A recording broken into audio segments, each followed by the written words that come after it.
Everybody, we are lucky to have our very own Henry DeCherney, who has been working on and perfecting his craft of building his database through the use of open houses. And he's kind enough to share some of his experience with that with us today. Henry. Thank you, Jason. I have gotten a lot of help from a lot of people, including Jason, throughout all this. But I have been doing open houses. I try to do them every single weekend, starting from about last year at about this time. So I've gotten a fair amount of experience. A lot of it is kind of trial by fire, but I did get a lot of input from various different people around the way or along the way. So I have kind of always kept a little list of things that I should do for an open house. So I'm glad that I can now share this with everybody else because I think open houses are a really good tool for agents, especially newer agents, to get business. Jason says this all the time. It's the one place that you can get in front of people who are active and ready. Typically they're ready, willing, and able, or they're at least ready and willing. So I like doing open houses. I also came from hospitality, so there was a lot of carryover from that. So I found it kind of a natural transition to do this. The last couple of years that I was here before condo management, I was doing catering. So it's kind of a lot of the same feel. You're trying to set up an event basically, and the better and more attractive your event is, the more people it's going to attract, the better connection that you're going to have with people, and the more effective and efficient you're going to be. So there's a lot of things you can do with open houses. I think if you're just intentional about it, you can get a lot of good things out of just a 4 to 5 hour window. So that's kind of what I wanted to do. Was I don't necessarily do all of these things every single time, but I try to do enough of them consistently that I feel like it does bring in more business. So main point here is just be intentional. You can show up to an open house 5 minutes before, unlock the doors, turn on all the lights, but that's really not going to get you the business that you want. You're kind of just a body, and again, more of just a door opener. So if you come into it kind of more of a service, you're trying to help people and you're trying to put on an event that is meaningful for some people, then you're going to be more successful. So things that you can get just out of one open house: buyer leads. Obviously, all the people that are coming through, those are leads. You capture their information either by talking to them or sign-in sheet or tablet. Listing leads. If you do door knocking before, you can get potential listing leads, or there's neighbors that will sometimes stop by the open houses, get to talking with them. If you do social media, if you take a bunch of pictures or videos, I like to do Instagram Live right before every open house and just do a walkthrough. You can get a lot of good marketing material out of it because it's basically a showing.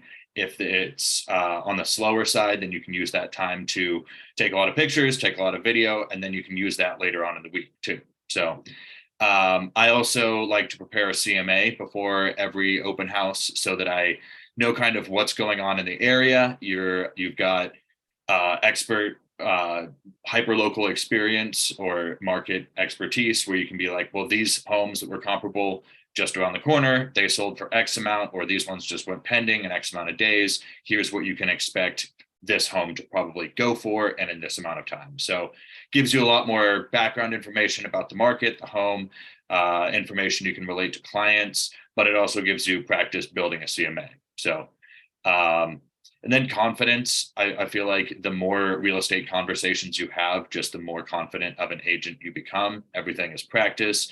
So this gives you a lot of practice of just having a lot of conversations because if you're doing a good open house or if it's good traffic, you will have conversations with between potentially 5 and 20 different individuals in a day. So, so like I said, you can just show up with just a sign-in sheet, a couple of signs, and a phone, get into the house and do just fine. That's kind of the base level. If you want to do that, that's where I started essentially. So you can start there. There's no shame in that. And honestly, if you're well intentioned about going into it, you don't really need all this kind of peripheral stuff. You just need a way to capture leads, need signs so you can get people to the house, and you need a phone to get into the home, obviously, and to capture people's information. Signs, I actually was just gifted a bunch of really cheap directional signs, but I know that you can get them for basically $50. They have just say open house, directions, arrows, straight, and then turns. I then did get sandwich boards, but just know that you can get people to the house with just regular cheap signs as well too. But if you want to make your open house exceptional and capture the most amount of leads, you will want to have a lot of signs, more signs the better. Snacks, beverages, refreshments, definitely for yourself, but also for the clients. Just adds a little bit of value and kind of makes it more of a event type feel.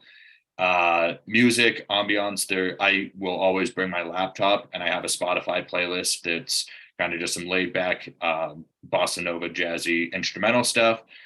Gives it kind of a nice vibe.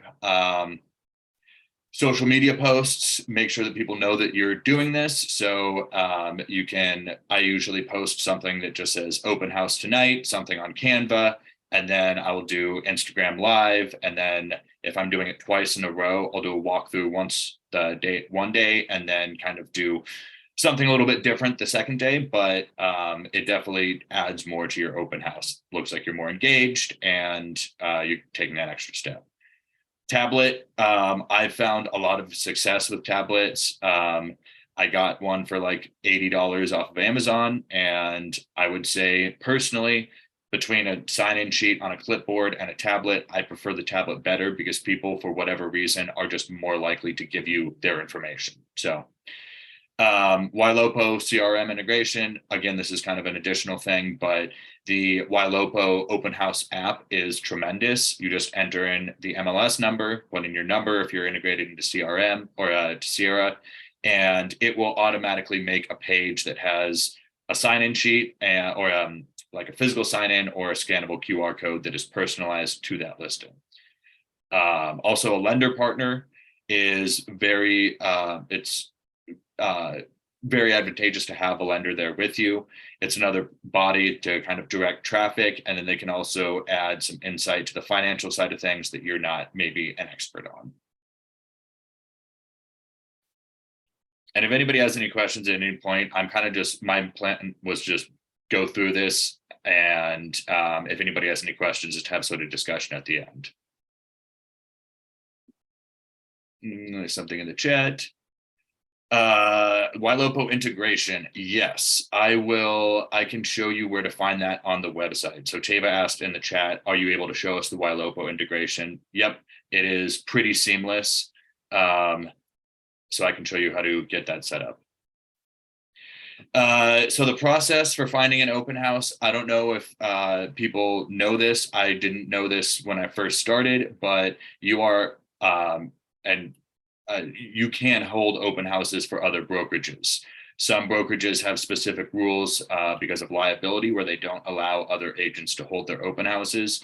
I totally understand and respect that. They want to make sure that whoever's holding those opens is vetted, trained, and maintains the values of that organization. So totally understand that. However, there are a lot of people that are totally willing to have you hold an open, even if you're not at their brokerage. So my routine is usually Thursday morning. I will get up and Thursday morning until about 1, just generally check all the new homes that have been posted.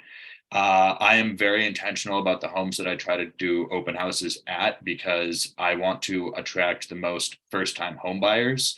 And it is my experience that the homes, obviously, that are basically under 700,000 in the greater Seattle area or at about 500,000 outside of that, that has the most amount of unrepresented buyers that will be coming through. Once you get kind of past the millions, you do have traffic, but most of the time those people either have agents or are with agents. Typically, those are kind of the second home buyers. You know, they have their own home and they're going to be purchasing another one. it's likely that they have an agent because they've used one before. So I try to be very intentional. I also I don't want to say specialize in condos, but I know a lot about them. So I will specifically do condos because it does have that sweet spot of first time home buyers, kind of lower price point. And then I also have an additional value add of I know about condos. So I'll just go through and I'll search anything under 700,000. I will do days on market 5- because I don't want anything, if I'm searching on Thursday, I don't want anything that was posted last weekend because I want to do an open house the first weekend that it's listed.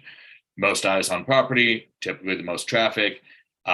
You can do it on homes that are listed previous to or after that.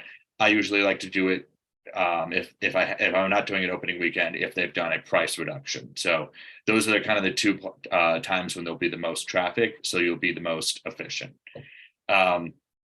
So I'll create a cart of all the potentials that I have. I usually try to stick to a map area.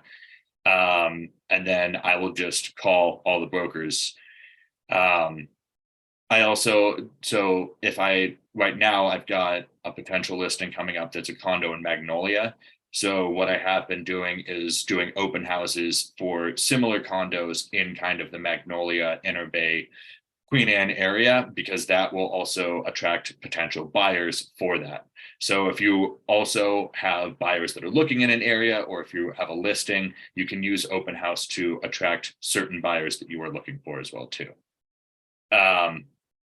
So I will also try to cross-reference Zillow. So I'll just look at all the ones that I've selected and just look up the addresses or put them into Zillow and see how many views and saves or views and likes or whatever they've had.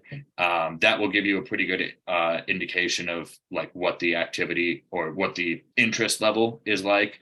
I also try to check showing time to see what kind of showing activity there is. And then I'll just go through and call the brokers. Sometimes I, for whatever reason, have pretty good luck. It usually is like the fifth person I'll call within about 5 people. I'll have somebody that is willing to let me host an open. I know people that say that they have to call upwards of 30 people, but they do find somebody that will let them host an open. I can't really speak on that because I've had pretty good success just calling it a handful of people and getting somebody. So I usually try to, on that phone conversation, just be like, hey, my name is Henry. I'm with John L. Scott Ballard. Saw your listing in Queen Anne. Looks really interesting. I see that you don't have any open houses posted. I would love to host an open house for you this weekend. Would you be opposed to that? And most of the time people are pretty amicable. So day before the open house, I will pull a CMA, kind of do a little bit of research, figure out what the market intensity has been like in that area. I will save a new cart that's a CMA, so I'll have it in the MLS. And then I'll also create a cloud CMA. These are just things I want to have up at the open house in case somebody starts really wanting to talk about kind of comps in the area. I have things already preloaded on my laptop that I can pull up. So I'll create a Canva post. That's just kind of the open house, this date, this time. I'll take some pictures off the MLS and I'll just write little descriptions. I've got a couple templates saved in my Canva I like to alternate it. So Canva's super powerful. You can post directly to Instagram if you've got your business account linked, also with Facebook. But I'll just save it to the desktop and then post that to a bunch of different places. So I'll also put together my snacks the day before. I'm really about preparation. So like the less work I have to do day of, the more comfortable I feel. And I'll go into this later, but I put together little goodie bag things that have snacks in them. So I'll just make sure that those are put together the day before. And then I'll also check the MLS for the open house status because, you know, us agents have a lot going on. And sometimes even though we agree to have somebody host our open, we don't always post it in the MLS.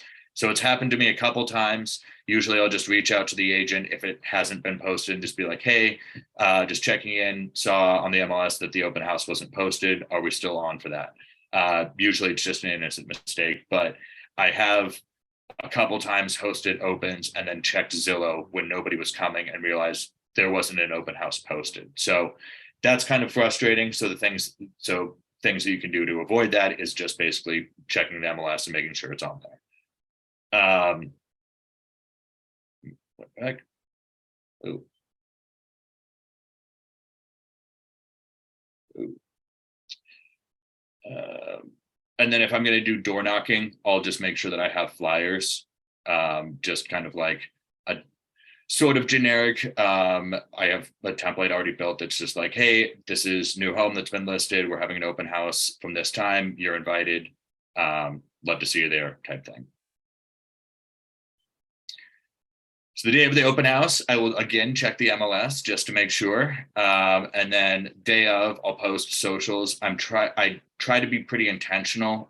Most people on the weekends, especially, are on the phones right in the morning. So I'll usually try to hit it between like 9 and 10. I will post to Instagram, Facebook, Nextdoor, LinkedIn, and my Google business page. There's probably one that I'm forgetting, but I try to post it to as many places as possible. I'll also look up the drive time because I, again, am paranoid about stuff and I just want to make sure that I'm there with plenty of time. And then if I'm doing door knocking, then I will obviously do that day of the open house. So if I do, typically what I'll do is if I do a Friday evening one, I'll do the door knocking before that, because I'll do the evening one from about 5 to 7, and then I'll do door knocking from probably like 3:30 to 4:30. So it's good time Friday afternoon. I typically won't do door knocking Saturdays because less people are likely to be there before the open house, that is. So for open house, for the actual open house, I, no matter what, try to get there about an hour early just to make sure I have enough time to get everything done. I'm pretty intentional about where I try to put the signs. Again, signs are like the thing that I hate the most about open houses, but if you do it correctly, it can add a lot of traffic. So I try to get there early enough so I can plan it out, put out the signs in a specific pattern. Ideally, you would want it from the highway all the way to the house, like a trail of breadcrumbs. But if that's not feasible, at least from an arterial. So then I'll go through, set up my sign-in, my tablet, put out all my like goodie bags, go through, make sure all the doors are unlocked doors, open windows, shades, turn on lights, just make sure that there's access to everything that there needs to be access to. And then that gives me plenty of time to do social media posts, walk through with Instagram, take some pictures. If I know it's going to be busy, I'll try to get this all done way before, so I'm not having to stay after and do anything. Yeah.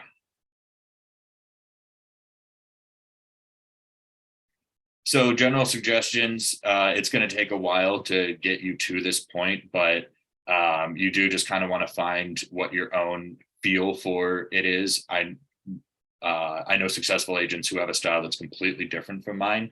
I don't wait by the door, follow people around, or over engage. I know people that do wait by the door and they're successful with it, but I think it's a little eager and off-putting if you're just standing by the door demanding people's information first thing. It's also creepy if you just follow people around, so don't do that. And you want to make sure people have time to see the home and talk amongst themselves. So you don't want to just be following them around, talking to them either. But you do want to actually engage with them, obviously. Do want to tell them to sign in. People are kind of angsty about this sometimes. I have found it's a lot easier with the tablet because their information is just not out there. If there is any resistance, I will just say it's for the security. The seller wants to know who's coming into their house.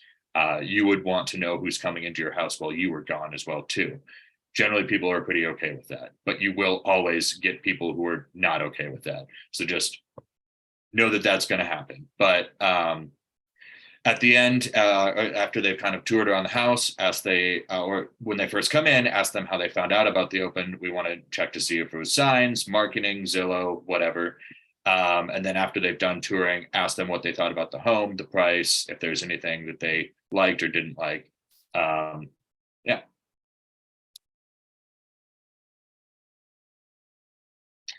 So things that really do bring value, I think, are CMAs and other listings. I've actually gotten some clients this way where, you're talking to them about other things in the area, and then you're able to just pull up some other listings and you're like, hey, here are some other things in the area that are similar to this. I have time after this open house. Do you want to go do some tours? And I've had a couple people who are now my clients who took me up on that. And I think it was because the initiative that I showed and just showing them, hey, here's some other options other than just this listing. I want to make sure that you find something. I don't really care just about selling this unit. And then just putting together CMAs gives you a lot better hyper local experience. Any specific information you can regarding the home or the sellers from the listing agent, always good to have. People will ask just random oddball questions. You're not going to know the answer to all questions, but at least being able to say you can find that information out, or getting as much information beforehand will help you just prepare for that. Ambiance, atmosphere, it always adds a little bit. I again just came from the service industry, so if I'm going to hold an event, I would much rather it be something that's nice and inviting that people feel welcome to and that will remember, because at the end of the day, this is about you being remembered and setting yourself apart as an agent. And then just be helpful. Again, kind of all those are parts of being helpful. Putting together CMAs, adding value, just being helpful with the open to the listing agent. You're doing them a favor, so just try to do it as best as possible. I have developed relationships with certain listing or other brokers at other agencies who have used me for multiple open houses because of the work that I do and the value that I provide for them. And one of them actually gave me a referral. So it is good to establish these relationships. So I'm just going to kind of go into these a little bit more in depth. CMA, I feel like I've touched on this a little bit too much, but snapshot of hyperlocal market activity gives you a lot of talking points just about other listings in the area or what the neighborhood is doing. Again, potential other listings of interest. Offer to give them a private tour. Again, you add more value. You just want to help them find the home. Again, more practice creating a CMA. If you're doing open houses every week, that's one CMA that you're creating a week. So should get pretty good at them. Door knocking obviously is a value add if you're looking to get seller clients as well on top of buying clients. But there is some other things that you can add. Open houses, I think, give you a great opportunity for that. You're bringing something of value.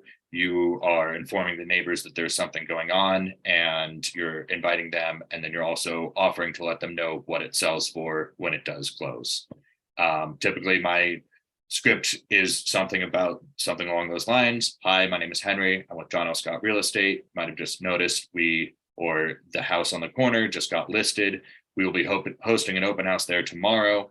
X time. Wanted to invite all the neighbors. I know people are interested in kind of seeing what their neighbors have done inside their homes. I can also let you know what it sells for when it does sell. I know that a lot of people are curious, as it does directly impact the value of your home. So there's a lot of social proof. We've kind of gone over that door knocking script and elsewhere. So the one thing that I really do like about door knocking, especially in condos, is or I think it is because it's an association. The people that you meet during door knocking are very forthright about the association, the community, the unit. Usually, sometimes you'll find at least one person who will give you everything about the association, the neighbors, that house, this house. So you can then use that in the open house to tell other people. Sometimes people invite you into their units, show you what upgrades they've done, and then you can tell people about that in the open house, like, hey, this unit over upstairs, they actually took out this wall and opened up all of this, and it looks really good. So that's something you can do.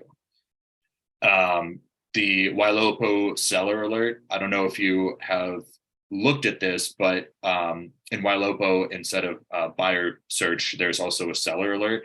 where you put their specific unit and address in there, and it will send what's called a HomeBot report. I think HomeBot reports are excellent reports. They get sent out. You can change the frequency, but it gives the homeowner the value of their home. And if they put in their specific loan information, it will give them like the exact equity that they have. But on top of that, it will give them a bunch of specific breakdowns of like, if you rented out your house, this is how much you could get it for based on rental prices in the area. If you used it as an Airbnb, this is how much you could get. If you were to cash out, this is how much equity you could use to buy a second home. Or if you were to keep this home, this is how much equity you would still have in it. Great reports. So I'll just put, if I get contact information from those sellers or from the people door knocking, I will just put them into a seller alert. HomeBot also gives you a notification if they are engaging. So signs, more. You want breadcrumbs, more. You want to kind of lead people from the highway to the house. So if you can get them basically off the off ramp with an open house sign and get enough directionals that leads them to the house, that is ideal. However, I know that starting as a younger or newer agent, you might not have a bunch of signs or a bunch of resources. So if you can make it work with 3 or 4. Basically, you just want to hit the arterial and try to give them enough that if somebody, if they were following without GPS, which is highly unlikely, they would be able to get to it. Ambiance, make it a swanky soiree. It's a big deal. I mean, just add to the kind of market ready day one JLS value system where we want to make every listing a big deal. Who cares if it's not our listing? Like for this open house, it is your listing, so make it a big deal. Bring speakers or device, laptop to play some music. I just have a Spotify playlist created or a couple that'll cycle through. Again, I usually like to have something that's pretty laid back and instrumental. Obviously, you don't want to have like Slipknot blaring at an open house, but do you? Snacks and beverages, I feel like, again, not necessary, but it does help to kind of add something of value. I kind of went above and beyond and added all my information onto goodie bags and a little bit of marketing stuff so that people will take it with them and remember me by it. I also have put together little things that are just like, I don't know if you show this, but welcome to Linwood. Here's a little bit of information about Linwood. Here's some places to get food. Here's some places to get coffee. Just more things to add value. Again, if somebody's in the area, you can be like, hey, if you're hungry, go check out this area. Here's some places to eat. Or if you want some coffee, there's this excellent coffee place around the corner. That's another advantage of getting there a little bit early is you can kind of do a little bit of drive around the neighborhood or the community and just get a sense or feel for it. Marketing gift bags, again, just want to set yourself apart.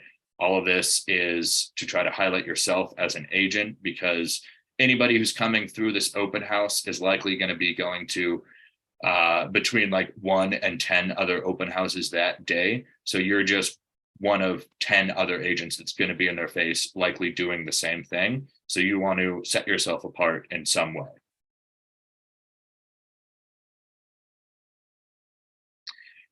So after the open, reach out to the listing agent and just let them know what the activity was, what people's general comments about either the price or the home were.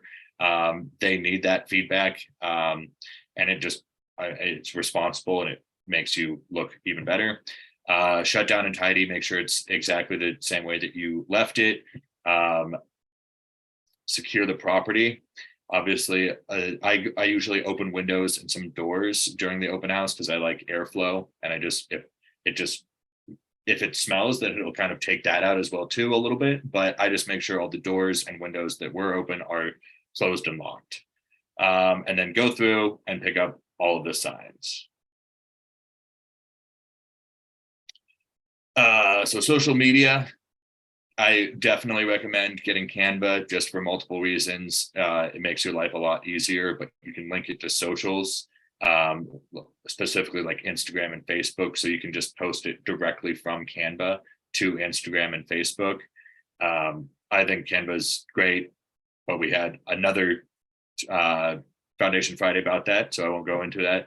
Nextdoor, I've started that just recently. It gets a lot of people viewing it because there's a crazy amount of people on Nextdoor here in Seattle. And Natalie at the Westwood office was saying that she knows that people will just scroll, and even if they're not going to go to that particular open house or use that particular service, then they might screenshot it and save it for later, and then be like, hey, I do know of this agent, or, I do know that there's this home for sale, might tell somebody else.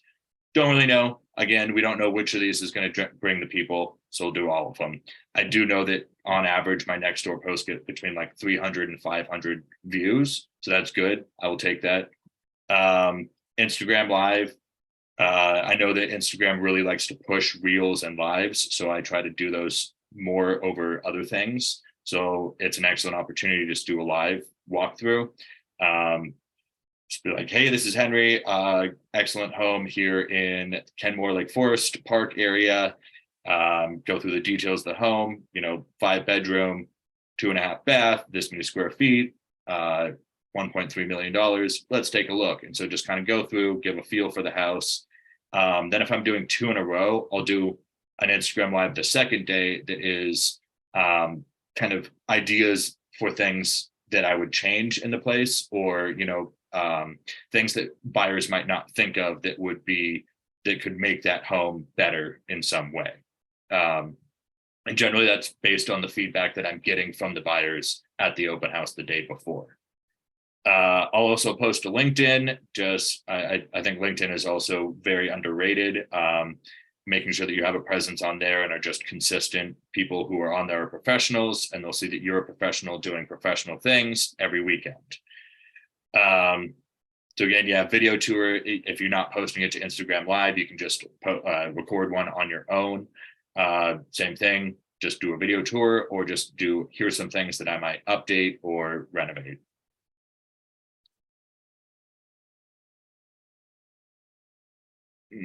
Oh, sorry, Tava, I just saw your chat. Brokerages that I've found that won't allow other agents to hold their opens.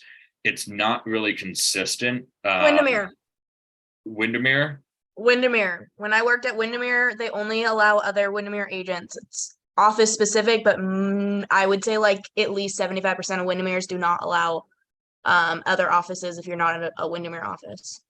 I mean, yeah. So that I've heard Coldwell Banker Bain, I think, was the last one that I had say no because of that. And there was, I think she was from Remax. Again, I think it's Katie is right. I believe it's office specific, because I don't know about Coldwell Banker Bain, but I have almost certainly held a Windermere agent's house open. In fact, I think I'm holding one open this weekend.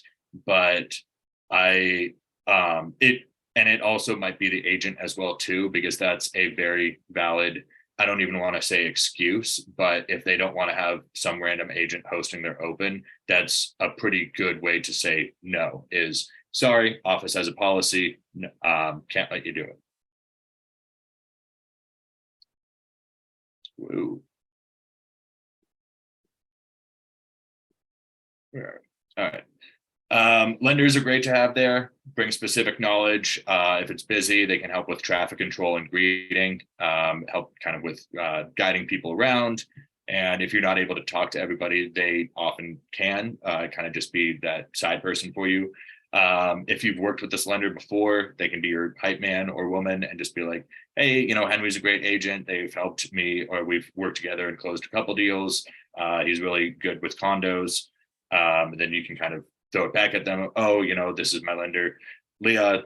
She's been excellent. She's helped a couple of my buyers really figure out some things that, they didn't realize before. Something like that. Lean on each other, use each other to build each other up. Yeah. So Ylopo JLS open house app. So I'll show you that after finish the presentation, I guess, but it's on the agent resources page. You just have to scroll down and it just says YLOPO open house app. You click on that. I'll just load it up on my tablet. I have agent resources just always open. So I'll click on that. You enter the MLS information. I don't think I've actually printed out the QR code, but you can. So you can just leave that around at the door and people can just scan that instead of you having them the tablet. The tablet, the landing site that YLOPO creates has a button to manually sign in, but it also has a QR code. So it has both. So I have an action plan created for these leads where every time they sign, so what happens with the open house app is every time somebody signs in, it'll take their name, phone number, email, and then I think it asks them if they have an agent or not. It will port it to your Sierra, so it'll add them to your CRM. Then it will also automatically set them up as a search for similar homes to the home that you're hosting an open, which I think is really cool because it'll do very specific to that neighborhood within like a kind of pretty set budget. And I think it does a pretty good job. I then have also set up an action plan so that automatically about an hour to an hour and a half after they register, they will get a text from me and then an email that's just like, hey, this is Henry from John L. Scott. You stopped by my open house at property. Thank you for stopping by. Like, do you have any suggestions for the seller? Something kind of like that. And then another one about 5 days after that, that's kind of just like, hey, I'm setting up tours for this next weekend. Are there any properties that you want to take a look at? It also just, it also populates a task for me kind of on like Wednesday to pull some similar listings so I can send them to those clients and be like, hey, these ones just popped on the market. They were similar to that one that you took a look at over there. Would you have interest in doing a tour? And then you can just add them to a regular marketing drip campaign as well too. And then profit, hopefully. Yes. So condos have some kind of unique situations because a lot of condos will have like gated access or like a call box. There's a lot of agents that won't do it because of that, but I think it presents a really good opportunity actually. So I've just printed out signs that say, for access to the open house, please call Henry at this number. So then anybody who's coming into the open house automatically has to call you. So then you automatically have their phone number. So I think that's great. And then you will personally guide them from the front door to the top or to the unit, at which point you could also show them where the storage units are or laundry or parking, which are all things that are specific to condos that, you know, might not be in the unit. Door knocking, again, I think that for whatever reason, I've had a lot more success in condos. It's more of an association. People are, I think, more willing to just tell you about the association, the community. One thing that I really like doing in condos that does have some applicability for regular single family home door knocking, but is more, it makes more sense with condos is I'll be like, hey, just let you know that we're doing an open house in unit 314 and there's going to be a little bit more traffic. I'm going to be personally guiding people from the door to the unit. But if you see somebody wandering around doing something they shouldn't, here's my card. Let me know if something goes on, and then just add that to my regular door knocking script. So then you're also add value of, hey, this person really cares about the community. They're holding it open and they want to make sure that no riffraff is going through. So again, in their eyes, that makes you look a lot better. Parking, storage, and laundry, those are things that you should research or figure out where they are beforehand, because people will ask. Typically, if it's not a townhome, then there's parking garage situation or off-street parking. Typically, they have storage units that are assigned to them. Most of the time, but not always, they are in the same place as the parking garage or the laundry room. If it doesn't have in-unit laundry, finding out where that laundry is so you can show people beforehand instead of just trying to figure it out on the fly. Also, HOA association info makes you look really good if there is a resale certificate available, to just have that downloaded and have a couple talking points off of that, mainly if there's going to be a special assessment anytime soon. And stay tuned for my next Foundation Friday, where I will tell you how to find that out in a resale certificate. But that also gives you a lot more value if you're able to confidently tell them, hey, it doesn't look like there's going to be a special assessment for this unit. So just general host, helpful hints: be the host with the most, or hostess with the mostest. Just try to show up, be intentional, and be of service. Having more time is always better than no time. Again, that's why I show up like an hour early, just because I'm paranoid about things and I hate being rushed. And if you're rushed, especially if it's summer and you've got nice clothes on, you get all sweaty and disheveled, which is not how you want to look when people are coming into the home. So more intentional and more prepared you are, the better success you will have, more efficient you will be. Like I said, you can do an open house, just show up with a sign-in sheet and get people's contact information, but you're probably not going to be that successful.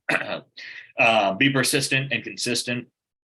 I did them pretty much every weekend for about 6 months, and I still try to do them at least one every weekend. I think it's really good practice. Again, you are in front of a lot of ready, willing, and able buyers, and you're having real estate conversations.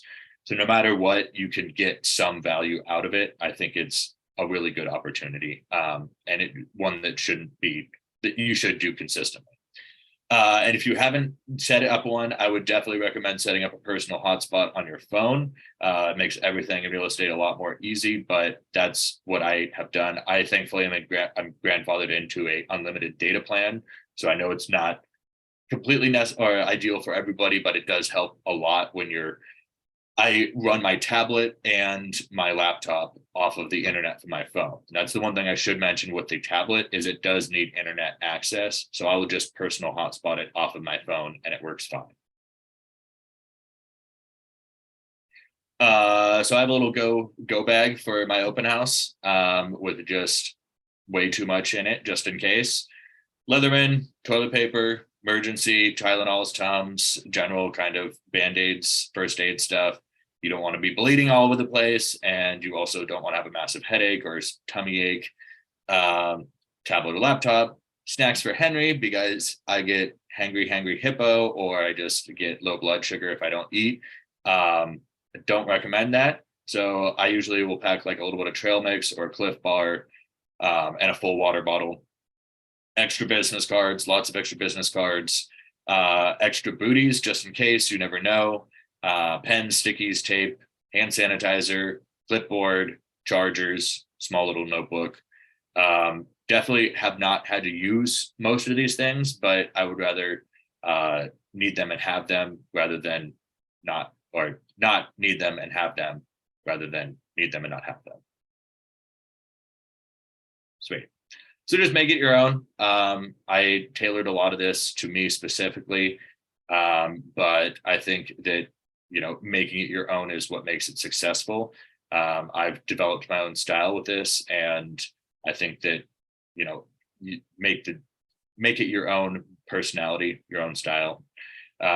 People respond well to authenticity and confidence. So just do whatever makes you feel authentic and confident, and people will respond.